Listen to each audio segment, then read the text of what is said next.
Hi everyone, today's training video is in how to set up samples. Setting up samples out front is really important, and it's on the checklist, and you want to make sure that it's done. Of all the things that you could skip over, this is the worst one to skip over. You want to have a nice array of samples with the product that you're sampling set up right next to it so that we can get impulse purchases. Sampling works at every place from Costco to grocery stores, so we want to do sampling here. There's a tab in the checklist book up front that has some suggestions on things to sample, but the most important thing is just to find something, cut up samples, have it arranged nicely, and have some available to buy right next to the samples, because otherwise they'll just stand there and eat the samples and it won't occur to them to buy anything. So you want to have wrapped up examples of what it is that you're sampling right next to it. So we're going to go ahead and take a look at that and see what it looks like and where we want to put it. And then we can set up samples every single day. Okay? Thanks a lot. See you in a minute. Here is the opening checklist, which we'll be going over in a lot more detail. But here is the item right here, set up samples for peak period per schematic. And as you can see, this is the one that loves to get skipped by, and it costs us money every time we don't have samples up there.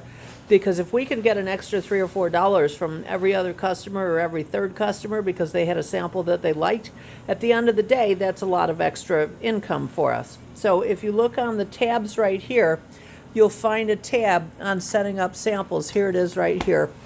And this has a diagram on how things should look. So here's a plate with some samples, a place to dispose the toothpicks, a sign saying what it is and how much it is, and then some available to buy. Here are the highlights on the important concepts to remember. Be sure to replenish as necessary and keep it fresh looking. So you want to have what it is and the price and some for people to buy. So this will also have ideas on things to cut up for samples. So if you cut something up and then you've got some that are too small or irregular edges or whatever, use those for samples.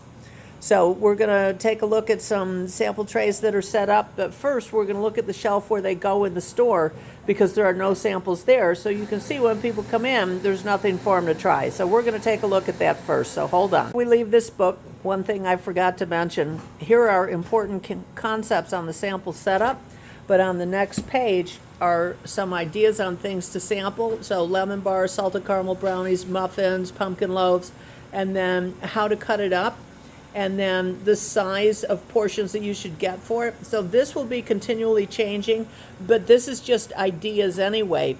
Anything that you have in a regular piece or that you want to move or that you want to sell, you can turn into samples.